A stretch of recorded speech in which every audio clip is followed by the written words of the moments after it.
pessoal! Bem-vindos de volta para a nossa conversa.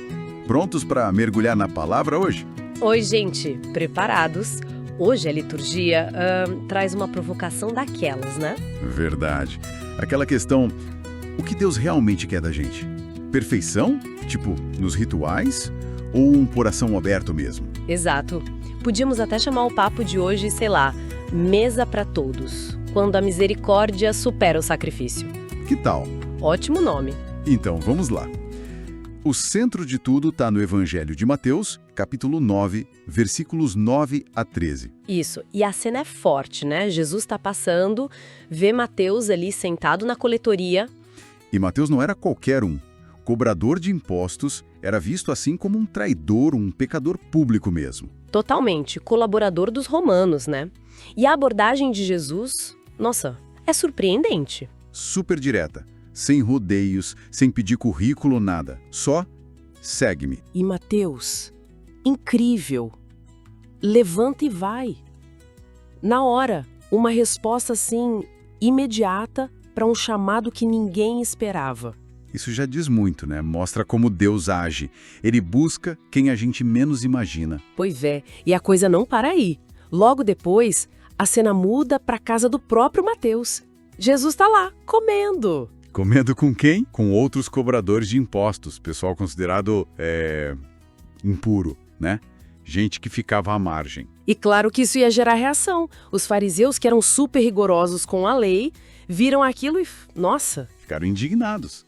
Foram direto nos discípulos perguntar, tipo, como que o mestre de vocês come com essa gente? Essa pergunta carrega todo um julgamento, né? E a resposta de Jesus, essa resposta ecoa até hoje. Demais, não são os sadios que precisam de médico, mas sim os doentes. Puxa, ele vira o jogo. Totalmente. Ele está dizendo, quem precisa de mim é justamente quem se reconhece necessitado, doente espiritualmente. E ele ainda cita o profeta Oséias para deixar bem claro, misericórdia quero e não sacrifício. Isso é um bobo forte. É o centro da mensagem. Não é o ritual pelo ritual, sabe? É a atitude do coração, é amar, perdoar, acolher. E ele fecha dizendo, não vim chamar justos, mas pecadores. É um chamado para todo mundo, especialmente para quem se sente meio perdido, indigno. E essa misericórdia toda não vem do nada, né? Se a gente olha a primeira leitura, lá de Gênesis... Ah, sim.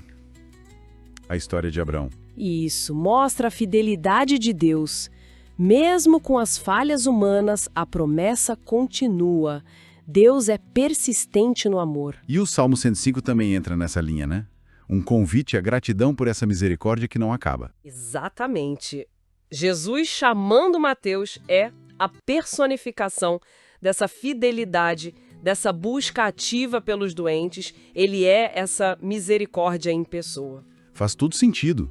E o Catecismo da Igreja Católica, ele ajuda a gente a entender isso ainda melhor, né? Com certeza. O número 545, por exemplo, fala justamente que Jesus veio chamar os pecadores. A conversão deles é um sinal do reino chegando. É verdade. E tem mais, né, sobre a frase misericórdia quero, não sacrifício. Sim, os números 589 e 2100 tocam nisso. Eles ressaltam que a caridade, o amor concreto pelo outro, é mais importante que os rituais. Se esses rituais estiverem vazios de compaixão, sabe? Claro, o gesto precisa ter coração por trás. E como a gente traz isso para nossa vida hoje, assim, na prática? Boa pergunta. Pensa numa situação comum, sei lá, um grupo de amigos ou no trabalho. Sempre tem alguém que fica meio de escanteio, talvez por ser diferente? Sempre tem. Então, e se em vez de só ignorar ou até criticar baixinho, a gente fizesse um movimento contrário, de convidar, de incluir, de oferecer um lugar. Literalmente um lugar à mesa. É um gesto simples, mas que muda tudo. Esse é um pouco como Jesus foi com Mateus, né? Escolher acolher em vez de julgar. Exatamente.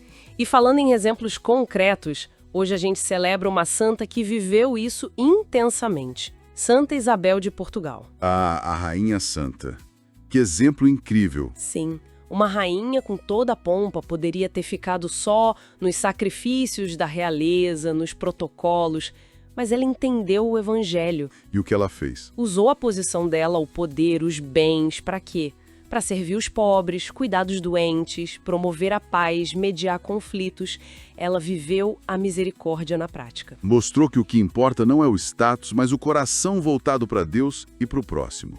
Uma inspiração mesmo. Total. Então acho que a mensagem central de hoje é essa. Deus age de um jeito que surpreende a nossa lógica. É um Deus fiel, que não desiste da gente e que chama todo mundo para perto dele, sem exceção. E ele valoriza mais um coração que sabe ser misericordioso do que rituais feitos sem amor, sem alma. O convite para nós, então, é duplo, né? Primeiro, olhar para dentro, reconhecer que a gente também precisa desse médico e responder ao chamado, como Mateus fez, levantar e seguir. Isso. E segundo, sermos nós mesmos um reflexo dessa misericórdia lá fora. Abrir nossas mesas, nossos corações, acolher sem ficar julgando antes. Ser mais Jesus e menos fariseu no dia a dia. É um desafio e tanto. É um belo desafio. Que essa reflexão possa ir para a nossa oração e principalmente para as nossas atitudes. Com certeza. Muito bom esse papo. Que a misericórdia de Deus inspire a todos nós. Valeu, pessoal. Até a próxima. Até mais! Fiquem firmes na fé e nessa busca por viver a misericórdia. Tchauzinho!